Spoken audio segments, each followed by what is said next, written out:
जयकारा बोलो माता रानी का। जगत माई महामाई माँ भद्रकाली की जय बोलो। माता रानी के सांचे दरबार की जय बोलो। तो वृश्चिक राशि वालों, स्वागत है आप सभी का आपके अपने वैदिक मंथन भिंड यूट्यूब चैनल में। बंधुओं, दुनिया की हर एक खुशी आपके कदमों में आ गिरेगी।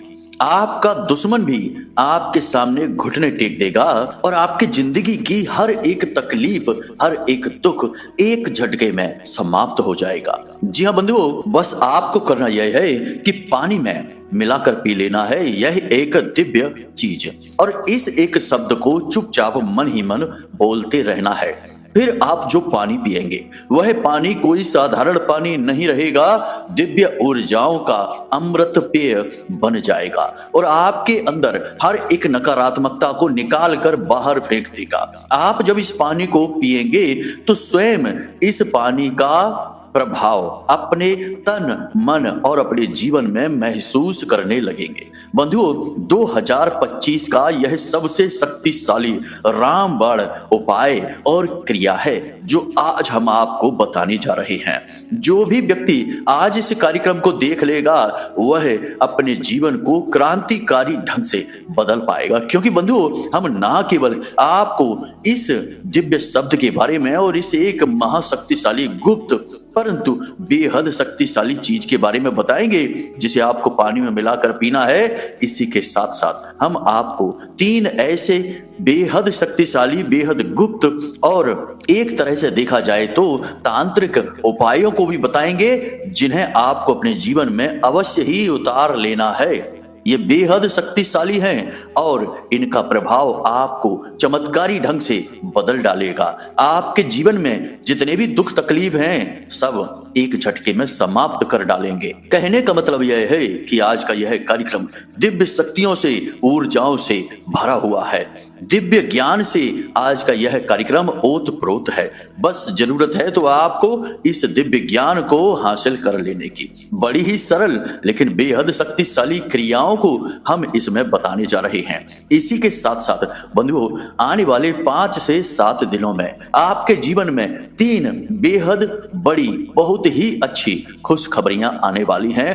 हम आपको हर एक कार्यक्रम में बताते हैं कि आपका अच्छा समय आने वाला है, तो ये 3 खुशखबरियां उस अच्छे समय की शुरुआत करने वाली हैं। अब आपको इन 3 घटनाओं के बारे में जानना बेहद आवश्यक है, क्योंकि हर एक घटना आपके जीवन में बहुत महत्व रखती है और इसके अनुसार आपको कुछ जरूरी बदलाव, सावधानियां भी रखने होंगे।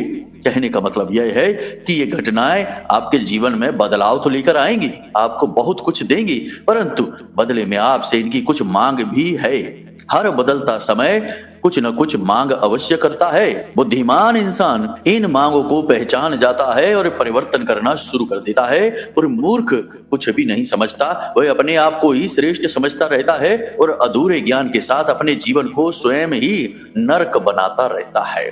बंधुओं, आज का यह कार्यक्रम बहुत ही गहरे शोध और अध्ययनों पर आधारित है, ज्योतिषीय गणनाओं पर आधारित है और सबसे बड़ी बात कि हमारी साधनाओं और जीवन के अनुभव पर भी आधारित है। माता रानी की दिव्य कृपा आज के इस कार्यक्रम में हर एक पल, हर एक क्षण में भरी हुई है। बस आपको आज का यह कार्यक्रम अंत तक देखना है, यही हमारा आपसे निवेदन है। तभी हमारी मेहनत और महामाई के प्रति हमारी भक्ति सफल हो पाएगी। बंधुओं, ऐसे दिव्य कार्यक्रम रोज रोज नहीं बनते हैं। दिव्य शक्तियों के आशीर्वाद और कृपा का परिणाम होते हैं ऐसे महाशक्तिशाली और जीवन को बदल देने वाले कार्यक्रम। तो इन कार्यक्रमों को मिस करना महामूर्खता का कार्य होगा। बंधुओं, हम आपसे उम्मीद करते हैं कि आप इस कार्यक्रम में अंत तक अवश्य ठहरेंगे। तो चलिए बिना समय गवाए महामाई को याद करते हुए आज के इस महान कार्यक्रम की शुरुआत करते हैं। कमेंट बॉक्स में पूरे भक्ति भाव के साथ, प्रेम के साथ लिख डालिए, जय मां भद्रकाली कृपा करो। महामाई आपके ऊपर निश्चित कृपा करेंगी। एक बार नहीं, 3 बार लिखना बंधुओं, कोई कंजूसी नहीं, कोई भी आलस नहीं, बस लिख डालो। यह आपका प्रेम है जो महामाई की कृपा और उनके अनन्य प्रेम को आपकी ओर आकर्षित करेगा। इसी के साथ साथ बंधुओं, यदि आप इस चैनल कार्यक्रम पर पहली बार आए हैं तो आप इस चैनल को तुरंत अभी इसी वक्त सब्सक्राइब कर लें। बगल में जो सब्सक्राइब का बटन है उसे आप अभी दबा दें। ऐसा करते ही आप न केवल हमारे बल्कि महामाई के दिव्य धाम के परिवार के सदस्य बन जाएंगे। याद रखना कि यह कार्यक्रम महामाई के दिव्य धाम से ही प्रसारित होता है। तो जब आप माई के परिवार के सदस्य बन जाएंगे तो आपके ऊपर माई की कृपा तुरंत बरसनी प्रारंभ हो जाएगी और अगले 3 से 5 दिनों में आपको एक बहुत बड़ी खुशखबरी प्राप्त होगी जो माई का आशीर्वाद होगा। इसी के साथ साथ आपको कमेंट बॉक्स में लिखना है कि मैं भी माई के परिवार का हिस्सा हूं। ऐसा लिखने से महामाई का विशेष लाड़ और प्यार आपके ऊपर बरसेगा, क्योंकि आप अपनी मां को रिझा रही हैं। महामाई इस ब्रह्मांड और ऐसे अनंत कोटि ब्रह्मांडों की मां को रिझा रहे हैं और जो बालक बहुत प्रेम करता है, रिझाता है, उस बालक के प्रति महामाई का प्रेम अलग ही स्तर पर होता है। तो चलिए जल्दी से कमेंट बॉक्स में लिखिए, मैं भी माई के परिवार का हिस्सा हूं। तो चलिए बंधु, चैनल को सब्सक्राइब कर लिया है आपने, अब आगे बढ़ते हैं, मूल विषय को प्रारंभ करते हैं। कब आप जीवन में तरक्की करेंगे, कब आपके जीवन में बाधाएं आएंगी, कब रोग आएंगे, कब दुर्घटना होगी, कब आपकी संतान होगी, कब आपका विवाह होगा, ये सारी बातें जानने का क्या तरीका है? अक्सर लोगों के मन में यह उत्सुकता रहती है। या फिर जीवन में इतनी उथल पुथल क्यों है, परेशानियां क्यों हैं, क्यों हर पल केवल और केवल टेंशन है, कोई भी काम कर लो उसमें कामयाबी नहीं मिलती है। इन सब का कारण बताना और उनका समाधान कहां से प्राप्त होगा? केवल एक ही मार्ग है, आपकी कुंडली। आपके पैदा होते ही आपके पूरे जीवन की कहानी ग्रह नक्षत्रों के आधार पर लिख दी गई है। आपके जीवन की एक सिंगल घटना भी उस कुंडली के दायरे से बाहर नहीं जाएगी। यदि आपको भी अपने जीवन में श्रेष्ठ मार्गदर्शन की तलाश है और जीवन की समस्याओं का कारण जानना है तो नंबर हमने दे रखा है वीडियो में। इस नंबर पर फोन करिए। 10 बजे से 4 बजे के बीच कभी भी फोन करके अपनी डिटेल बताइए। एक छोटी सी दक्षिणा के साथ अपनी कुंडली का श्रेष्ठतम आकलन करवा डालिए। बंधुओं, हम आपको सामान्य सी जानकारी देते हैं, उसके बाद इस गुप्त रहस्य की ओर चलेंगे, जिससे आपको भरोसा होगा कि जो बातें आगे हम आपको बताने जा रहे हैं वे बातें सचमुच में महाशक्तिशाली ज्ञान को लेकर आई हैं। तो ध्यान से सुनिए। पानी हमारे जीवन का आधार है, एक मूल तत्व है जिसमें संपूर्ण जीवन पनप रहा है। यदि हम इस संसार की बात करें तो जिस पृथ्वी पर हम रहते हैं उसका लगभग 70 से 75% पानी ही है, और जिस शरीर में हम रहते हैं इस शरीर का भी लगभग 70 से 75% पानी ही है। और पानी एक ऐसा तत्व माना जाता है जो कि ऊर्जाओं को बहुत अच्छी तरह से अपने अंदर समाहित कर लेता है। और इस बात के प्रमाण हमारे शास्त्रों में, हमारे वेदों में हर जगह देखने को मिलते हैं। आपने देखा होगा कि ऋषि मुनि अपने साथ हमेशा एक कमंडल लेकर चलते थे और उस कमंडल में उनका भोजन नहीं, उनके लिए विशेष जल हुआ करता था। जल के साथ यह नियम है कि यह जिस भी वातावरण में रहता है उस वातावरण की ऊर्जाओं को अपने अंदर समाहित कर लेता है। फिर जब कोई व्यक्ति इस जल का प्रयोग करता है, चाहे वह किसी भी तरह से करे, चाहे स्नान करने के लिए करे, चाहे उसे पीने के लिए करे या भोजन बनाने के लिए करे, उस विशेष ऊर्जा का प्रभाव उस चीज में आ जाता है। मानकर चलिए कि आपने एक ऐसा जल अपने पास रखा हुआ है जिस जल के सामने आप लगातार मंत्रों का उच्चारण करते हैं, भोले बाबा के मंत्र या महामाई के मंत्रों का उच्चारण करते हैं, तो वह मंत्रों की जो शक्ति है उसका एक विशेष अंश उस जल के अंदर समाहित हो जाएगा। फिर वह अभिमंत्रित जल कहा जाएगा। आपने देखा होगा कि ऋषि मुनि पुराने जमाने में जब किसी को श्राप देते थे या फिर वरदान दिया करते थे तो हाथ में जल अवश्य लिया करते थे और उस जल को उसके ऊपर छिड़क दिया करते थे जिसे श्राप या वरदान दिया जा रहा है। यह इसलिए किया जाता था क्योंकि उनके पास जो जल हुआ करता था वह दिव्य ऊर्जाओं को धारण करके चला करता था, क्योंकि ऋषि मुनि तो दिन रात प्रभु के नाम का स्मरण और उनके मंत्रों का उच्चारण करते रहते थे, तो वह जल भी उनकी ऊर्जाओं को धारण कर लिया करता था।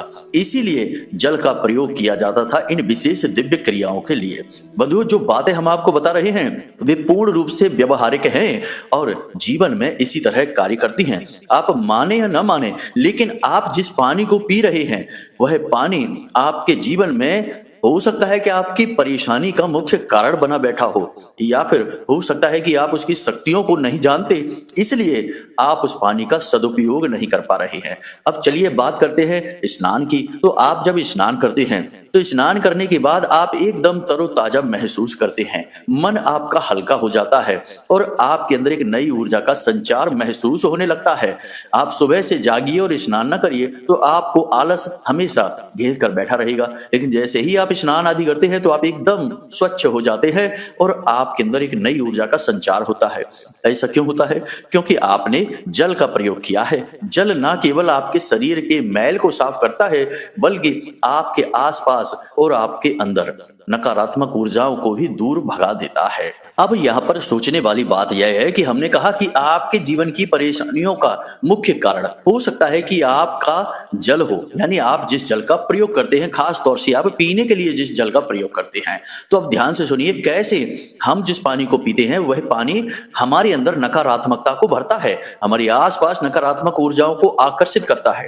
ध्यान से सुनिए, यदि आप जिस पानी को पीते हैं वो बर्तन लोहे का है, स्टील का है या फिर प्लास्टिक का है, तो निश्चित तौर पर पानी आपके लिए भयंकर नकारात्मक ऊर्जाओं को लेकर चल रहा है। आप प्राचीन काल में जाइए, पानी के लिए अक्सर मिट्टी के घड़ों का प्रयोग किया जाता था। मिट्टी शुक्र का सूचक है, पकी हुई माटी मंगल का सूचक है। जब आप शुक्र और मंगल की ऊर्जाओं को जल के अंदर समाहित कर देते हैं तो यह दो कार्य करते हैं। शुक्र आपके धन, वैभव और भोग विलास का कारक ग्रह है। मंगल आपकी ऊर्जा का संचालक है।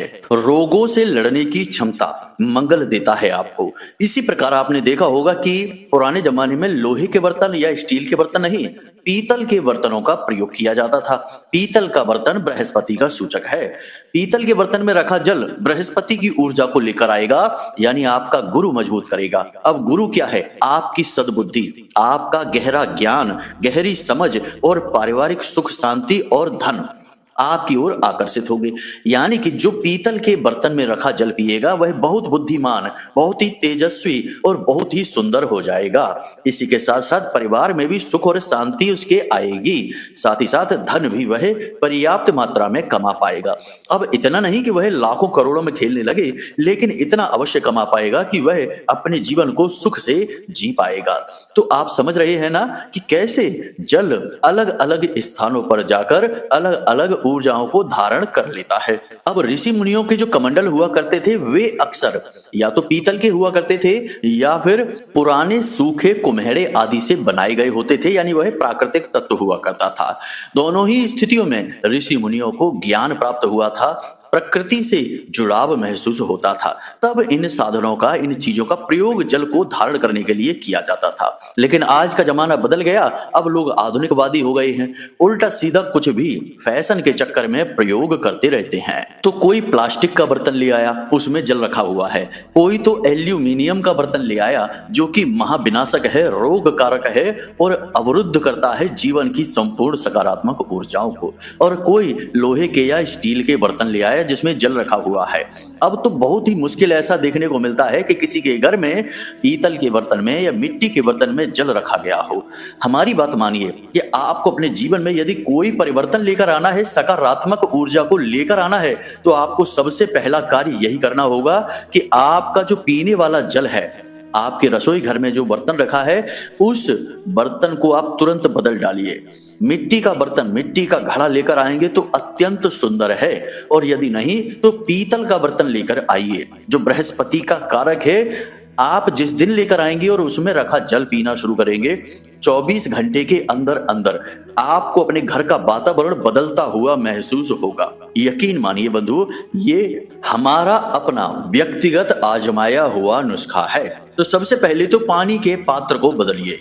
दूसरा काम आपको यह करना है कि जिस भी बर्तन में आपका पीने का जल रखा गया है उस बर्तन में तुलसी मैया से बड़े ही निवेदन के साथ कुछ पत्तियों को मांग लीजिए, और बदले में जब आप पत्तियों को माई से निवेदन करके मांगे हाथ जोड़कर, तो माई के चरणों में कुछ सिक्के जैसे 10 रुपए 5 रुपए का सिक्का अर्पित अवश्य करें। जी हाँ बंधुओं, यह विधान है, वैदिक विधान है। तुलसी का पौधा कोई साधारण पौधा नहीं है कि हम गए और सीधे पत्तियां तोड़कर चले आए। बड़े ही दुख की बात है कि बहुत सारे घरों में तो जरा सी चाय बनाई तो उन्होंने गए और पौधे में से पत्तियां तोड़ ली 10-20 और सीधे चले आए और कूट काट के चाय में मिला दी और पी ली, स्वाद ले लिया, लेकिन तुलसी का अपमान कर दिया। यह बहुत बुरी बात है। ऐसे घरों में धन को लेकर हमेशा किचकिच मची ही रहेगी, स्वास्थ्य लोगों के खराब बने ही रहेंगे और सबसे महत्वपूर्ण बात कि ऐसे लोगों के घर में बीमारी और कर्जा कभी समाप्त नहीं होगा। माई से पत्तियां लेने का वैदिक विधान है जो हम आपको बता रहे हैं। बाद में उन सिक्कों को आप उठा सकते हैं और उन्हें मंदिर के दान पात्र में डाल सकते हैं। बहुत सारे लोग पूछते हैं कि गुरुजी फिर इन सिक्कों का क्या करना है, तो हमने इस विषय में आपको बता दिया कि इन सिक्कों को आप उठाकर मंदिर में जाकर दान कर सकते हैं। अपने पूजा घर में रखते रहें, जब ज्यादा रकम हो जाए 10-20 सिक्के इकट्ठे हो जाएं तो ले जाकर मंदिर के दान पात्र में डाल आएं। यही विधान है। तो वो जो पत्तियां आप तोड़कर लाए हैं उन्हें धोकर शुद्ध करके और थोड़ा सा गंगा जल उनके ऊपर छिड़क कर और जरा सी बिल्कुल हल्दी चुटकी भर सी उन पत्तियों के ऊपर लगाकर उन पत्तियों को आप अपने पीने वाले जल में डाल दें। बस इतना करते ही भयंकर चमत्कार होंगे। कहने का मतलब यह है कि जो उस पानी को पिएगा वह माई का या ईश्वर की किसी भी शक्ति या रूप का भक्त बन जाएगा। पहला परिवर्तन यह है। दूसरा कि उसके मन में नकारात्मक विचार, नकारात्मक ऊर्जाएं तुरंत दूर भाग जाएंगी। वह बहुत ही सात्विक, धार्मिक और सद्बुद्धि वाला इंसान बन जाएगा। तीसरा कि माता लक्ष्मी उसकी ओर आकर्षित होने लगेंगी क्योंकि वह दैवीय ऊर्जाओं को और उनके गुणों को धारण कर लेगा। तो इस कार्य को आप अवश्य करिए। अब बहुत सारे लोग पूछते हैं कि बिना स्नान किए पत्तियां कैसे तोड़ सकते हैं, क्या रविवार के दिन पत्तियां? तो आप ध्यान से समझिए कि जब आपने यदि स्नान नहीं किया है और हम कोई तुलसी की पत्ती वाला उपाय आपको बता रहे हैं तो छोटे बालक, आपके घर में जो सबसे छोटे बालक बालिकाएं हों उनको आप कह सकते हैं पत्तियां तोड़ने के लिए और आप दूर हाथ जोड़कर खड़े हो जाएं।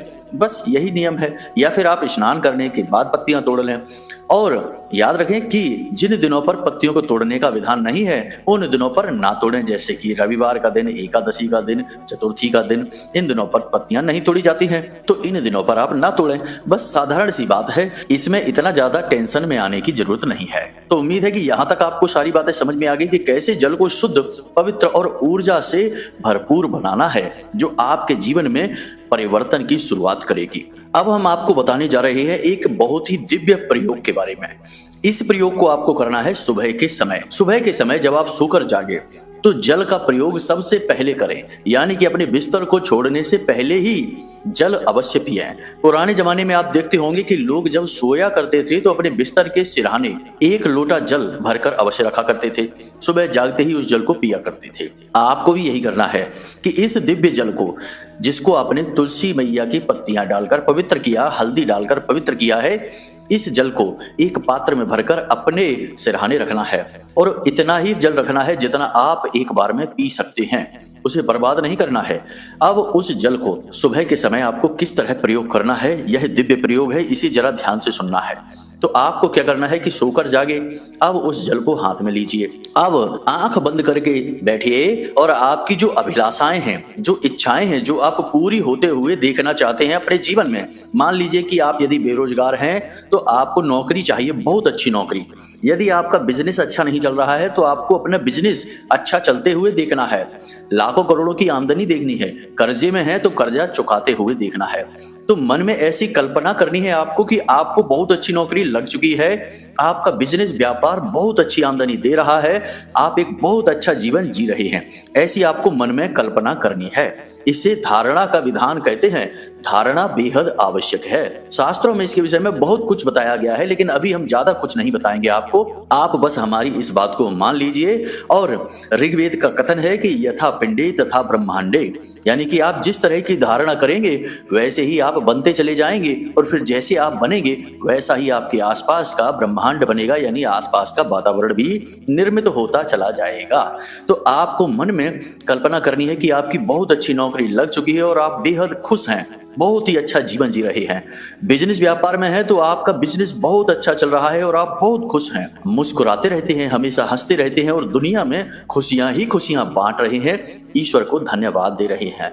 इसी प्रकार जो भी आपकी अभिलाषा है, जो भी इच्छा है, मनोकामना है, आप ऐसा मन में विचार करें कि वह आपकी इच्छा अभिलाषा पूरी हो चुकी है और आप बहुत खुश हैं और ईश्वर को धन्यवाद दे रहे हैं। अब आंखें खोलकर अपना जो जल है, पात्र है, जैसे गिलास है, जग है या फिर जो भी पात्र है, लोटा वगैरह, उसमें उस जल को देखिए और उस जल में उस इच्छा अभिलाषा को पूरे होते हुए देखिए। यानी मन में एक चित्र बनाइए और उस चित्र को उस जल के अंदर देखिए। यह थोड़ा सा कठिन आपको लगेगा शुरुआत में, परंतु धीरे धीरे आपको इसका अभ्यास होने लगेगा।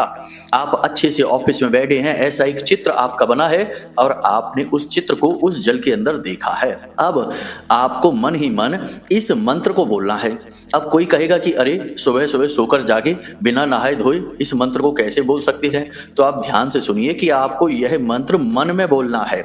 मानसिक जाप के लिए शौच अशौच की सीमाएं नहीं होती हैं, यह केवल होता है मौखिक जाप के लिए या उपांशु जाप के लिए। तो आपको मन में बोलना है। मंत्र क्या है? बहुत ही सरल मंत्र है। इस मंत्र में कई दिव्य शक्तियां समाहित होती हैं। तो आपको मंत्र बोलना है क्लीम। जी हाँ बंधुओं, ध्यान से सुनिए, क्लीम। यह माँ काली का, माँ भद्रकाली का बीज मंत्र है, भगवान श्री कृष्ण का बीज मंत्र है, कामदेव का बीज मंत्र है और यह विश्व का सबसे बड़ा आकर्षण मंत्र है। जब कोई इस मंत्र को बोलता है और जो भी उसकी मनोकामना होती है वह उसकी ओर बहुत तेज गति से आकर्षित होने लगती है। आपको इस मंत्र को बोलना है और मन में बोलना है, उच्चारण नहीं करना है और कम से कम 11 बार बोलना है, मन ही मन। और जल में उस चित्र को देखते रहना है। हो सकता है कि शुरुआत के कुछ दिनों में यह क्रिया आपको थोड़ी विचित्र लगे और इस क्रिया को करने में आपको थोड़ी सी तकलीफ हो, परेशानी हो, परंतु धीरे धीरे आपका अभ्यास बनता जाएगा और जैसे जैसे आपका अभ्यास बनेगा वैसे वैसे चमत्कार आपके जीवन में होने शुरू हो जाएंगे। जो कुछ भी आपने देखा है उस जल में वह सच होने लगेगा। यही तो जल की महिमा है, इसीलिए तो जल को जीवन कहा गया है, इसीलिए तो गंगा जल कहा गया है, पवित्र जल कहा गया है, जलम जीवनम का विधान आया है। तो बस इस प्रयोग को आप करके देखिए। हमारे कहने से आपको आने वाले 5 से 7 दिनों में बड़े ही क्रांतिकारी परिवर्तन ना देखने को मिल जाए तो फिर कहना। जी हाँ बंधु, यह हमारा खुद का किया गया प्रयोग है। जब हम साधनाएं करते हैं तो हम साधना के समय जल एक पात्र में अपने पास रखते हैं और साधनाओं की संपूर्ण ऊर्जाएं, सकारात्मक ऊर्जाएं उस जल में समाहित हो जाती हैं और फिर हम उस जल को प्रयोग करना शुरू करते हैं, यानी कि पीना शुरू करते हैं। 1, 2, 3 दिन उस जल को हम पीते हैं और जो विचित्र और अद्भुत परिवर्तन महसूस होते हैं, आप यकीन मानिए कि ऐसा लगता है जैसे कि महामाई हमारे बगल में ही बैठी हैं और हमारे ऊपर हाथ फेर रही हैं। ऐसे ऐसे दिव्य अनुभव होते हैं। अब जब आप इस प्रयोग को करना शुरू करेंगे तो आपको क्या परिवर्तन महसूस होंगे, यह भी आपके मन में प्रश्न होगा कि कैसे पता चलेगा कि यह प्रयोग काम कर रहा है। तो ध्यान से सुनिए, पहले ही दिन से आपको 2-3 परिवर्तन दिखाई देंगे। पहला परिवर्तन यह है कि आपका मन बहुत ही शांत हो जाएगा, आपको बहुत अच्छा महसूस होगा, मन में प्रसन्नता महसूस होगी और चेहरे पर भी आपके एक मुस्कुराहट रह जाएगी। यह पहला।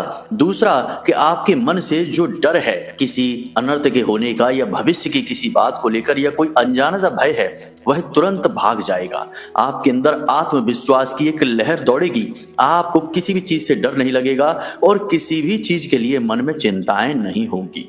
तीसरा कि आपका कोई भी बिगड़ा हुआ काम है यानी रुका हुआ काम है वह बनना शुरू हो जाएगा, उसमें गति आने लगेगी। जैसे जैसे आप इस प्रयोग को करते चले जाएंगे, बढ़ाते चले जाएंगे, वैसे वैसे आपको बहुत सारे लाभ होंगे। जैसे कि कोई भी आपके सामने खड़ा हो वह आपकी बातों में जरूर सहमत होगा, आपसे असहमति दिखा ही नहीं सकता है। आपकी बातों का बल बढ़ेगा, आपका तेज बढ़ेगा, आपकी सुंदरता बढ़ेगी, आपके चेहरे पर चमक बढ़ेगी, एक दिव्य आकर्षण आपका बढ़ेगा। लोग आपसे नजरें नहीं मिला पाएंगे और जो नजरें मिलाएंगे वे आपके ही हो जाएंगे, यानी आपकी बातों से सहमत होंगे और आपकी हाँ में हाँ मिलाएंगे। बहुत ही गजब के इसके परिणाम प्राप्त होते हैं। फिर कुछ साधनाएं भी होती हैं, यदि आप उन्हें भी शामिल कर लें, जैसे कि हम कहते हैं कि आपके जो आराध्य हैं, जिनकी आप पूजा पाठ करते हैं, उनके आप जरूर महीने में कम से कम एक बार अनुष्ठान जरूर किया करें। जैसे भोले बाबा हैं, महामाई हैं या हनुमान जी हैं, एक आध अनुष्ठान अवश्य किया करें। साधनाओं की बात कर रहे हैं यहाँ पर हम। और एक उन दिव्य शक्तियों के नाम से हवन महीने में जरूर कर लिया करें, हर हालत में किया करें। हवन बहुत ही आवश्यक होते हैं। हवन में जो अग्नि जलती है उसे नचिकेता अग्नि कहते हैं, और वह अग्नि दिव्य शक्तियों को आपका जो भाव है, जो आपने आहुतियां दी हैं, उसमें आपका जो मनोभाव है, आपकी जो इच्छाएं हैं, वे दिव्य शक्तियों तक पहुंचा देती हैं और दिव्य शक्तियां तुरंत आकर्षित होती हैं। हवन बहुत ही शक्तिशाली प्रक्रिया है। बिना हवन के तो एक हिंदू को रहना ही नहीं चाहिए। हर महीने कम से कम हवन होने चाहिए। तो इन कार्यों को भी आप करें और देखिए कि कैसे आपके जीवन में गजब के चमत्कार होते हैं। बंधुओं, कार्यक्रम बहुत लंबा हो चुका है, इसलिए अब हम और विषयों को नहीं छेड़ेंगे, उन्हें हम किसी अन्य कार्यक्रम में आपको बताएंगे। फिलहाल के लिए आप इन प्रयोगों को करना शुरू करें। और एक खास बात कि किसी भी हालत में, हर एक स्थिति में सकारात्मक रहें। जीवन में चाहे कितनी ही नकारात्मक घटना क्यों ना हो जाए, आपको यही सोचना है कि भगवान ने यह घटना हमें की है, हमें दिया है यह, तो इसके पीछे जरूर कुछ ना कुछ अच्छा ही होगा। जैसे एक डॉक्टर किसी बच्चे को इंजेक्शन लगा देता है, सुई लगा देता है, तो उसे दर्द अवश्य होता है, लेकिन उसके पीछे उस डॉक्टर की मंशा उसे तकलीफ पहुंचाना नहीं है, उस बालक को ठीक करना ही उसकी मंशा है। अभी हाल फिलहाल में दर्द है, लेकिन आगे उसमें बड़ा सुख है। ऐसे ही भगवान हमारे जीवन में कभी कभी नकारात्मक और गलत घटनाओं को करवाते हैं, लेकिन इसके पीछे भविष्य के बहुत बड़े सुख छिपे होते हैं, जो हम अपनी छोटी बुद्धि से, छोटे दिमाग से, छोटी दृष्टि से देख नहीं पाते हैं। परम ब्रह्म की दृष्टि और हमारी दृष्टि में बहुत बहुत अनंत कोटि का अंतर होता है। तो इसलिए हमें उसकी लीला समझनी नहीं, हमें उसकी लीला में विश्वास करना है। बस इसे आप याद रखिए, जो हुआ अच्छे के लिए हुआ, जो होगा वह अच्छे के लिए होगा। ईश्वर कभी किसी का गलत कर ही नहीं सकते हैं। तो जीवन ईश्वर के भरोसे चलाइए, ईश्वर पर विश्वास रखिए, सकारात्मक रहिए। बस यही मूल मंत्र है, इसे अपने जीवन में उतार लीजिए। कितना ही दुख हो कि भगवान से कहिए, हे प्रभु, हम जानते हैं कि इस दुख के पीछे सुख छिपा है, बस हमें दिखाई नहीं दे रहा है क्योंकि हम इतने ज्ञानी नहीं हैं। इसलिए हम आपका धन्यवाद करते हैं कि आप हमें कुछ दे तो रहे हैं कम से कम। इस तरह से भगवान से जुड़िए। हम आपको पूरी गारंटी के साथ कहते हैं कि यदि आपने इस तरह जीवन जीना शुरू कर दिया तो दुनिया की कोई ऐसी ताकत नहीं जो आपका बाल भी बांका कर सके। और भगवान ईश्वर महामाई आपको अपनी गोद में उठा लेंगे, क्योंकि आप अब उनके लाडले बालक बन चुके हैं। यही तो भाव चाहिए, भक्त का भाव तो यही होता है। आपको भी यही भाव बनना है। बाकी ड्रामा करने से और बड़े बड़े दीपक जलाने से और दिन भर मंदिर में घूमते रहने से, चालीसा पढ़ने से ईश्वर का प्रेम नहीं मिलता। ईश्वर का प्रेम मिलता है भाव से, आपकी भावनाओं से, आपके चित्त से। तो बस हमने आपको मार्ग बता दिया है, अब इस पर आगे बढ़िए और ईश्वर के महामाई के प्रिय बालक बन जाइए। तो बंधुओं, उम्मीद करते हैं कि जो बातें हमने आपको बताई हैं वे आपको समझ में आई हैं, अच्छी लगी हैं। इन बातों का आप प्रयोग करेंगे और आप प्रयोग करेंगे तो आपको निश्चित गारंटी से लाभ प्राप्त होंगे। तो चलिए बंधुओं, आज के इस कार्यक्रम को यहीं पर समाप्त करते हैं। यदि कोई प्रश्न आपका हो मन में, यह कुंडली विश्लेषण कराना हो, तो नंबर हमने केवल वीडियो में दिया है और कहीं कोई नंबर नहीं है। तो किसी अन्य नंबर पर फोन वगैरह ना करें, वरना आपके साथ धोखा ठगी हो सकती है। वीडियो में दिए गए नंबर पर फोन करें, एक छोटी सी दक्षिणा दें, अपनी डिटेल बताएं, आपका श्रेष्ठतम कुंडली विश्लेषण हम स्वयं करके आपको देंगे। तो चलिए बंधु, आज के इस कार्यक्रम को यहीं समाप्त करते हैं। हमेशा हंसते रहिए, मुस्कुराते रहिए, महामाई पर अपनी आस्था और विश्वास बनाकर रखिए, क्योंकि आपका उद्धार तो वहीं से होना है। तो प्रेम से बोलिए, जय माई की, जय मां भद्रकाली। माता रानी आपका कल्याण करेंगी। धन्यवाद।